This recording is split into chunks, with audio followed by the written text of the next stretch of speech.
बहुत से बच्चे विद्यालय में, घर पर एवं दोस्तों के साथ अलग-अलग भाषाओं में बातचीत करते हैं। इस वीडियो श्रृंखला का उद्देश्य शिक्षक-शिक्षिकाओं को निम्नलिखित पहलुओं को समझने में मदद करना है। अलग-अलग भाषाएं किसी जगह, लोगों के समूह एवं एक बच्चे को समझने के हमारे तरीके को कैसे आकार देती हैं।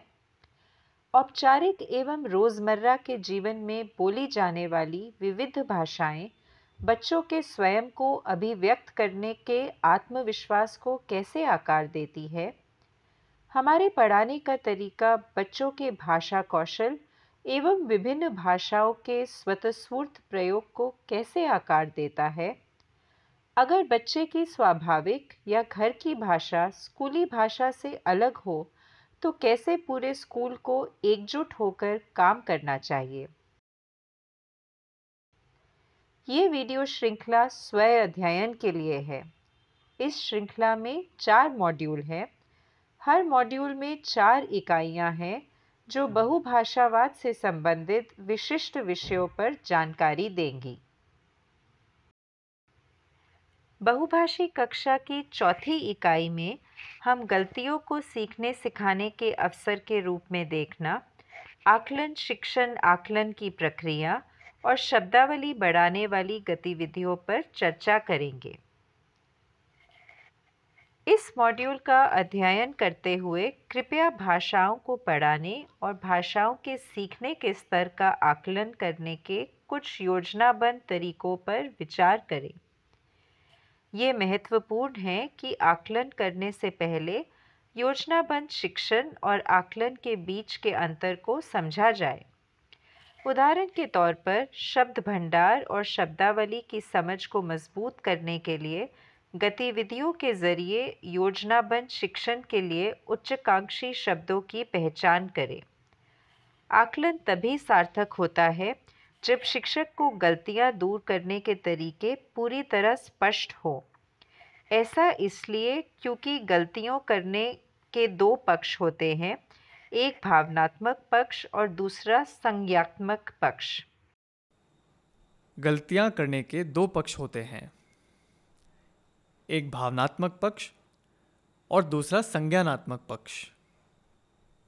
वाह, मेरा जवाब सही है। मुझे बहुत अच्छा लग रहा है। समस्या को हल करने की मेरी रणनीति काम कर गई। अगली बार भी मैं इसी का प्रयोग करूंगी। गलतियों के भी 2 पहलू होते हैं। मुझे घबराहट हो रही है। मैं इसे कभी हल नहीं कर पाऊंगा। अब मुझे पता चला कि मैंने कहाँ गलती की है। मैं अगली बार इस बात का ध्यान रखूंगा। यह महत्वपूर्ण है कि हम बच्चों द्वारा की जाने वाली गलतियों के बारे में सोचें। सही उत्तर न मिलने से जुड़ी नकारात्मक भावनाओं के कारण बच्चे इन गलतियों से बचने की कोशिश करते हैं। शिक्षक बच्चों को बता सकते हैं कि गलती करने में कोई बुराई नहीं है, क्योंकि इनसे हमें ये पहचानने में मदद मिलती है कि अच्छी तरह से सीखने के लिए क्या करना है। मैंने अपना होमवर्क नहीं किया है। यह शब्द कठिन है। मैं वर्तनी में गलती कर देता। ठीक है, चलो अभी साथ मिलकर कोशिश करते हैं। गलती होगी भी तो कोई बात नहीं है। कक्षा में भाषा अक्सर भ्रम पैदा कर सकती है। जटिल कोड स्विच और भाषा के उपयोग में गलती के बीच अंतर करना आवश्यक है। शब्दों का गलत क्रम, शब्दों के अंत में गलत मात्राएं जोड़ना कोड स्विच नहीं है, बल्कि ये नकारात्मक भाषा स्थानांतरण के कारण होने वाली गलतियां हैं। हम शिक्षकों के लिए ये बेहद ज़रूरी है कि हम भाषा उपयोग के इन रूपों के बीच अंतर कर पाएं। गलतियां सुधारने के कई तरीके हैं। शिक्षक कभी-कभी इस बात के प्रति असंवेदनशील हो सकते हैं कि गलती का पता चलने पर बच्चे में भावनात्मक प्रतिक्रिया हो सकती है। शिक्षकों को यह ध्यान में रखना चाहिए कि सभी गलतियां सीखने सिखाने का अवसर प्रदान करती है। भाषा मूल्यांकन का एक तरीका है। पढ़ाना और फिर आकलन करना। माया जी, क्या इसे कारगर बनाने का कोई सुझाव आपके पास है?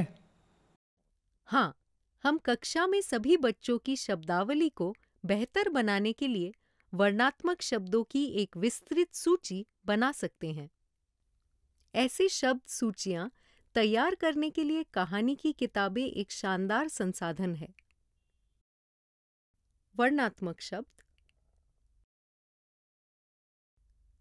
क्रियात्मक शब्द,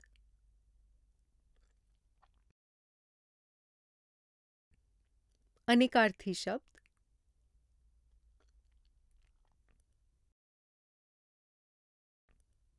और अनोखे शब्द।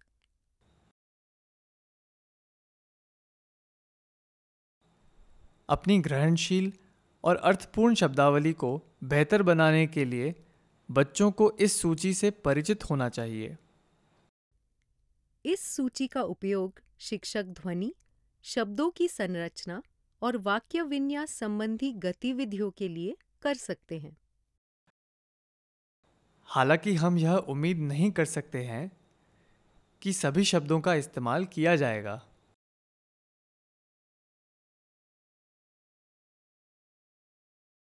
या बच्चे उसी तरह से शब्द का उपयोग करेंगे। हम उनसे यह अपेक्षा नहीं कर सकते कि वे केवल उसी तरह से शब्दों का उपयोग करेंगे जिस तरह से हमने बताया है। हाँ, बच्चे शब्दों से खेलते हुए अपनी समझ के अनुसार उन्हें अपना बना लेते हैं।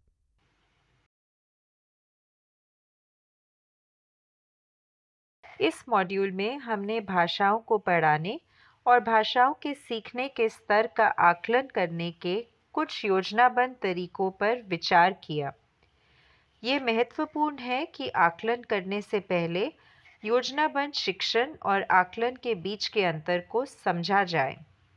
उदाहरण के तौर पर शब्द भंडार और शब्दावली की समझ को मजबूत करने के लिए गतिविधियों के जरिए योजनाबद्ध शिक्षण के लिए उच्चाकांक्षी शब्दों की पहचान करें।